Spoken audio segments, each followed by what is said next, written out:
Welcome back. This week, we are diving into one of the funniest takes on the afterlife ever put on screen. This week's episode, Tim Burton's Beetlejuice. Released in 1988, this cult classic introduced us to Michael Keaton's chaotic ghost with the most and gave us a completely twisted version of what happens when we die. And spoiler alert, it's not harps and halos, it's more like the DMV from hell. We open on the peaceful town of Winter River, Connecticut, where Adam and Barbara Maitland, the world's most wholesome couple, tragically die in a car accident. But instead of floating off to some glowing afterlife, they just come back home as ghosts. And that's when things get hilarious and deeply unsettling because they can't leave their house and the new owners can't see them. And worst of all, they're stuck haunting their own home with no idea as to what they're doing. And that's when you realize in the afterlife, dead is basically a full-time job. And here's where it gets brilliant. Tim Burton's afterlife is bureaucratic. There's waiting rooms, caseworkers, forms to fill out, long lines, and if you opt yourself in real life, now you are cursed to be a civil servant for all eternity, and probably not a good one. Talk about eternal punishment. The rules are ridiculous and oddly specific. If you died a certain way, that's how you're going to look forever. So the receptionist, slit throat.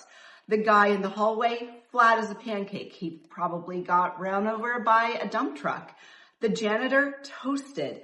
It's like Halloween meets workplace comedy. And again, kind of a complicated and chaotic one at that. Then there's the handbook for the recently deceased, not diseased, Adam. A guide for ghosts that's so dense and so unhelpful that it might as well have been written by IKEA. It's a brilliant parody of real life. Even in death, no one gives you clear instructions. And of course, the star of this chaotic circle, none other than Beetlejuice. He's the rogue ghost for hire, a so-called bioexorcist who removes the living from haunted houses. Basically the anti-Ghostbuster. Crude, loud, unhinged, he's the punk rock version of death, flipping the bird to the whole afterlife system. And while everyone else is buried in bureaucratic red tape, Beetlejuice is throwing sandworms at the problem. He's proof that just because you're dead does not mean you need to stop being a hot mess. And fans of Beetlejuice are in good company. It turns out that a surprisingly large number of people believe in the afterlife. According to Pew Research in 2021, 73% of Americans believe in some form of afterlife. And even 33% of atheists and agnostics say, yeah, maybe there's something there after this. And the idea of what comes next is all over the place.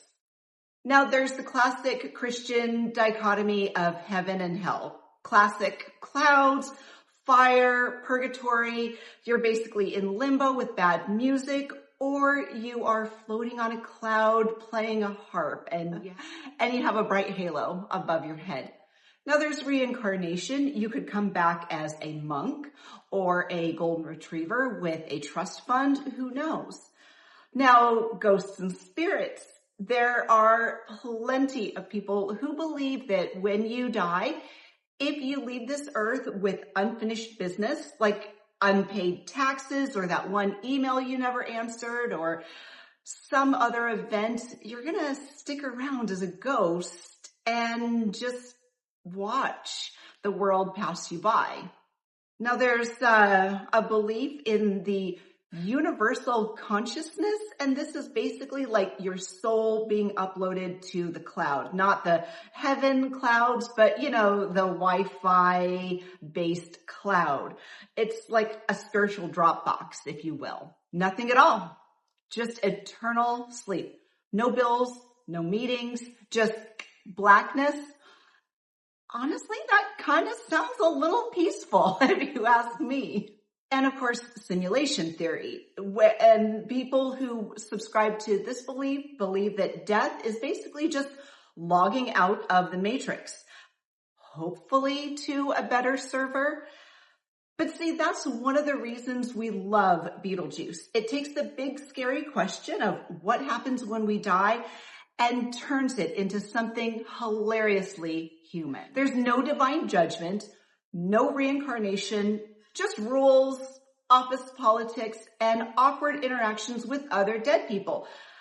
You know, like a weird family reunion. Tim Burton shows us that maybe the afterlife isn't terrifying, it's just annoying.